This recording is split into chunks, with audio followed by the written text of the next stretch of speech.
the honorable member's question was on measures being taken to locate Kenyans who were reported missing after the elections. I wish to respond as follows. There were no reported cases of missing Kenyan nationals following the unrest associated with the general elections in the United Republic of Tanzania. However, the mission received reports of several Kenyans who had been arrested and detained in various locations across Tanzania. In response, the Kenya High Commission dispatched a team of officers to the respective police stations and immigration officers to verify the arrests, provide consular assistance, and engage local authorities. Following the intervention by the government of Kenya, through the High Commission, all but 2 of the detained Kenyans have since been released. The remaining 2 individuals are Mr. Samuel Kagila and Stephen Dungu Kimani, who are currently held at Arusha Central Police Station. The mission remains actively engaged with Tanzanian authorities, and efforts are ongoing to secure their release. And the ministry has also sought assurances that the 2 Kenyans will be accorded full due process, including access to legal representation and timely production before a competent court. Thank you, Mr. Speaker. Korere, umetosheka? Mheshimiwa Spika, sio haswa sijatosheka kamili, manake taarifa tunazozipata nje ni kwamba kuna baadhi ya Wakenya ambayo hawajui walipo wapendwa wao. Pia kando na hiyo, Mheshimiwa Spika, tunajua kwamba taifa ya Kenya na muungano na Jamhuri ya Muungano ya Tanzania tuko na mengi tu ambayo yanatushikanisha. Mbali na binadamu, kuna viumbe vingine vya Kenya ambavyo vinapatikana Tanzania. Kwa hivyo ni vyema wizara yetu husika iweze kuwajibika, na namshukuru waziri manake ameonyesha kwamba wizara imewajibika, lakini waendelee kuwajibika zaidi ili tujue walipo Wakenya wote ambayo mpaka sasa wapendwa hao hawajui walipo, na pia ule uhusiano na undugu ulio baina ya nchi hizi mbili iendelee kukuwepo hata baada ya uchaguzi ya nchi yoyote ile. Thank you. Tandaza. Honorable Tandaza. Asante Mheshimiwa Spika. Langu litakuwa fupi kwamba tunajua kwamba Zanzibari ama Unguja ni kati ya Jamhuri ya Tanzania. Lakini tunashangaa kwamba wakati wa Zanzibari wanapokuja Kenya tunawapatia taratibu za kawaida kama ndugu zetu, lakini Mkenya anapoenda Zanzibar ni kwamba anahitajika kulipa takriban $44 kama bima, na haijalishi aidha mtu anaenda kwa siku moja ama siku mbili.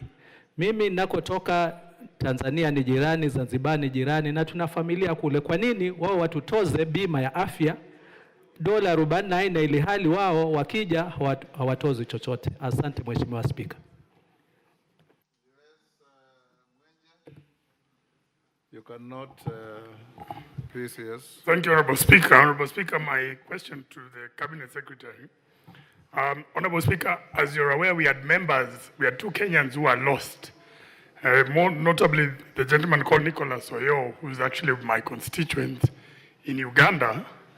And this was just as a result of politics within on the Ugandan side, although that issue was resolved before I brought my statement.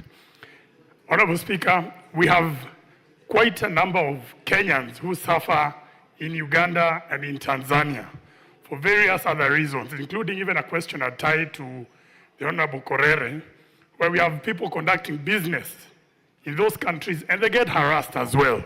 Some even being suspected of getting involved in politics, and yet they're actually conducting business. Yet, in the reverse, Honorable Speaker, here in Nairobi, in fact in my constituency, we have so many Tanzanians, undocumented Tanzanians, right here in Nairobi conducting business. And our government does nothing. We just allow them to conduct business.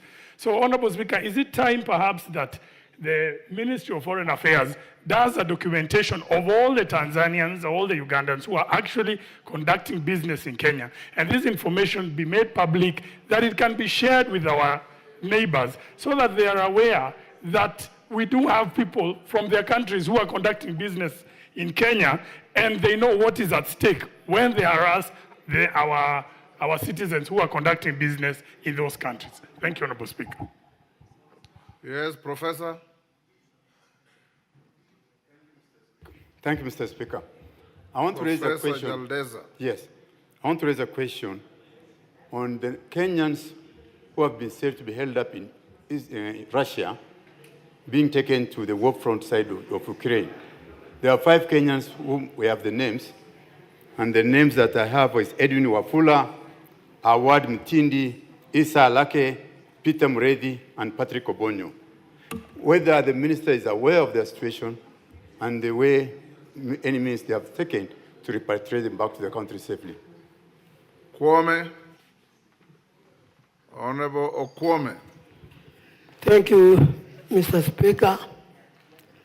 First, Mr. Speaker, permit me to say that a Kenyan is a Kenyan. It doesn't matter whether he is within the country or outside the country.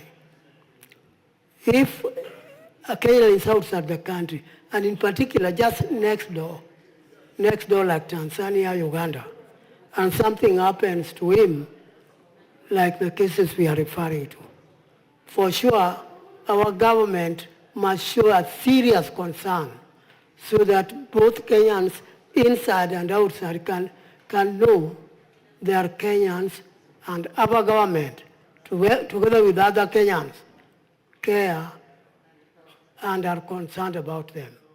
Thank you, Mr. Speaker. I hope the Prime Cabinet Secretary is getting us and is going to take some action. You can answer those. Thank you, Mr. Speaker. I will respond to the issues raised. Honorable Correa just made a complimentary statement. You don't have to answer to that. Yes, thank you. Yes. Thank you. You just complimented what he said. So, chukua microphone.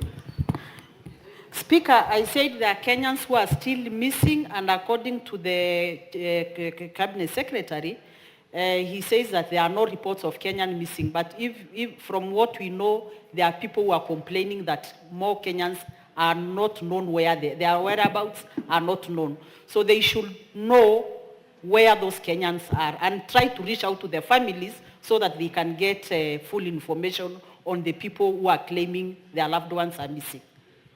Thank you,